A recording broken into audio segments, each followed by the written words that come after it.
할렐루야, 행복하십시오. 성령 충만하십시오. 오늘 큐티 본문은 스바냐 1장 14절부터 2장 3절까지입니다. 그 가운데 2장 3절 말씀. 여호와의 규례를 지키는 세상의 모든 겸손한 자들아, 너희는 여호와를 찾으며 공의와 겸손을 구하라. 너희가 혹시 여호와의 분노의 날에 숨김을 얻으리라. 방금 읽은 구절을 관찰해 보면 이런 표현이 나와요. 여호와의 분노의 날. 어떤 날입니까? 하나님의 심판의 날입니다. 무시무시한 날입니다. 근데 이 날 어떤 일이 있는가? 이런 구절이 나와요. 숨김을 얻으리라. 심판을 피하게 된다. 진노를 피하게 된다라는 말씀이죠. 이거 은혜입니다. 진짜 중요한 사건입니다. 하나님의 심판이 있을 때에 그 심판을 피할 수 있는 그런 길이 있다. 누가 피하게 될까요?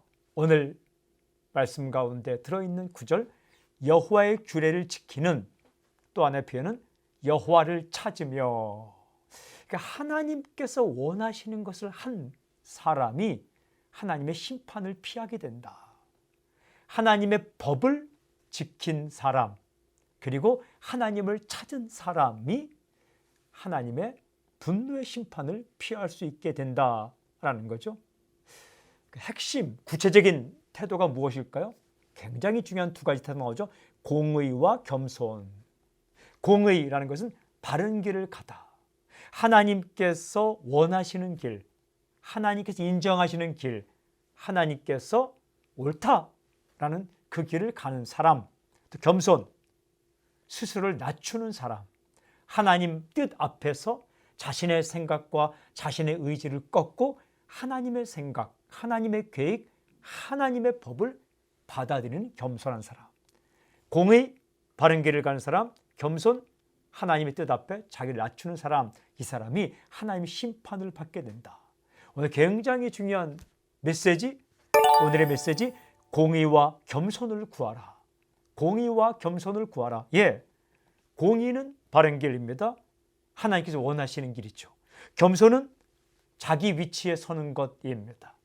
하나님 앞에서 자신을 낮추어 자신이 서야 할 위치에 서는 것, 인간의 위치에 서는 것, 그래서 하나님의 뜻을 받아들이는 것. 공의, 바른 길, 겸손, 인간의 위치에 서서 교만하지 않는 것. 첫 번째 사건이 뭘까요? 공의, 하나님께서 원하는 뜻을 행하며 살아가는 것과 겸손, 하나님의 뜻과 계획 앞에서 자신의 뜻과 계획을 낮추는 것. 이 공의와 겸손의 첫 번째 사건이 뭘까요? 행동이 뭘까요? 예수님을 믿는 것입니다.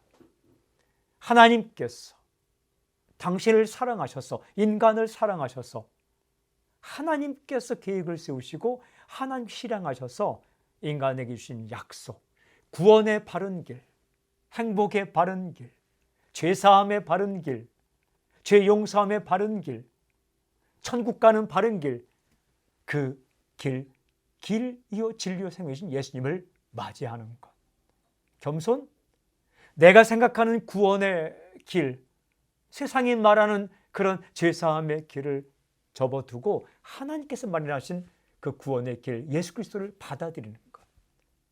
그가 하나님의 진노의 심판을 피하게 될 것입니다. 그리고 이 땅에 살 동안은 말씀대로 사는 것. 하나님의 말씀, 바른 길을 선택하고 하나님 말씀 앞에 자신의 생각을 낮추고 겸손한 것. 그가 하나님의 심판을 피할 수 있게 됩니다. 멸망하지 않는 길입니다. 사는 길입니다. 오늘 공의, 하나님께서 인정하시는 바른 길을 선택하십시오. 겸손, 하나님 앞에 자신의 뜻을 낮추고 말씀을 그대로 받아들이십시오. 이것이 사는 길입니다. 오늘 적용기도 공의와 겸손을 구하게 해주십시오. 아멘. 하나님 아버지, 공의와 겸손을 구하며 살게 해주십시오. 예수님의 이름으로 기도합니다. 아멘.